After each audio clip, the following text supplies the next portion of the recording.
let's linger on Jonathan Taylor a little bit. You just said moments ago that he left camp for 5 days to get work on his ankle, and I have one word for that: really.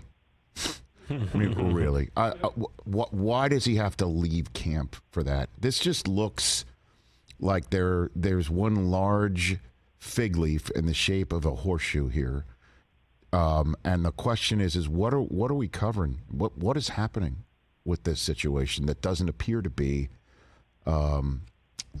resolving anytime soon, Tom? Here's what I would say. He has a legitimate ankle issue. Sure. It dates back to last season. He battled through it. He had off-season surgery.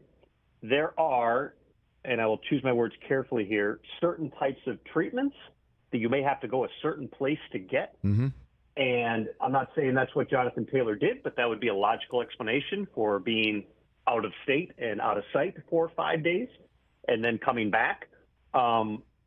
We don't, at this point, have any type of timetable on when he could be back to practice.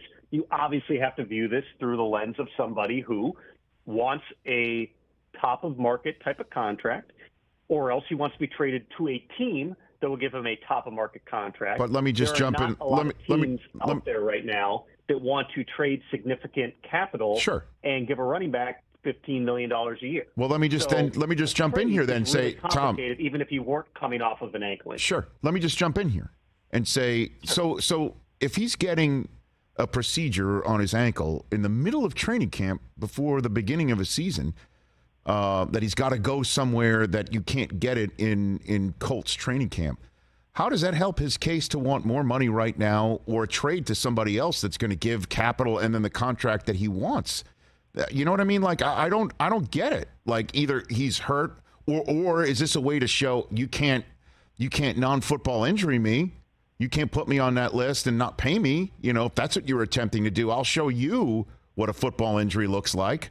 Right? I mean, like, none of this makes sense. Like, why do you have to leave camp? If you do, that means you're hurt. And if you're hurt, how are you asking for more money and to be traded? And if you're not hurt, clearly you want to be traded or you want more money. And then why won't the Colts accommodate him on the money? What's up with that? Why won't they do that, Tom? Well, I would be careful to say procedure because that indicates surgery. Jonathan did not or treatment. Surgery, I'm sorry. Appreciate that. Treatment. Get something done. Right. Right. So now he's back. Mm-hmm. Jonathan Taylor and the entire Colts team is coming off of a really disappointing season. Right. And one in which he was not 100%. He tried to gut it out. And listen, the Colts love Jonathan Taylor. I don't know, Rich, how much time you've got to spend around him, but he's a very smart guy. He thinks about things in a very intellectual way. Yeah.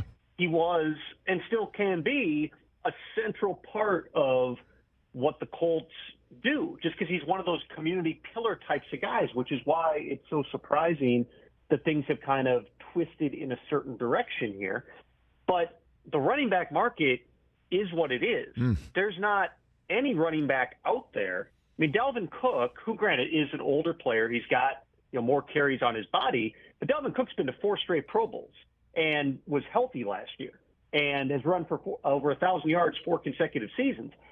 He gets into the marketplace on the free agent market and gets, again, a strong deal for this market, but he gets $7 million with upside to 8.6. Any running back, unless your name is Christian McCaffrey and you signed a deal a few years ago, is not going out there and getting $15 million a year. It's just not happening. And so, the whole idea that, well, Jonathan Taylor's a really good player. He is. Everybody should be clamoring to trade for him. There's more layers to it than that. So, the logical, and this is just me spitballing, I'm not saying this is what the Colts are doing, yes, but if it's me and I'm sitting back and saying, how do you bridge this gap? One way you could do it is you say, okay, we want you back. You're our guy. We'll offer you a 1-year, $12 million extension. In other words, he's due, I want to say Taylor's due like $3 or $4 million this year. So a 1-year, $12 million extension would basically be like, we are prepaying you the franchise tag. You'll get half of it this year and half of it next year. So you get your raise, you get back on the field, you show you're healthy, and then after this season, we'll talk about an extension. I don't know, again, whether the Colts have gone down that road. Obviously, when the owner gets involved and is throwing grenades on the internet, it's probably not super productive. for the state of negotiations, everything kind of went sideways with that back and forth between Irsay and Jonathan Taylor's agent, Malky Kawa. And so at this point, at least when he went to get the treatment, everybody seemed like they're on the same page. Right now, it sounds like he's back in the building. He's got a smile on his face. Let's see. Let's see what takes place in the next few weeks here. But I would just put it to you this way, Rich, and I'm not a fortune teller on this stuff. I would just tell you, don't hold your breath about Jonathan Taylor getting traded in the next few weeks. All right. Of course, that makes sense. He's invaluable on the field and everything that you just mentioned off it, so that makes sense. Catch the Rich Eisen Show every single day on the Roku channel, 12 to 3 Eastern, for free.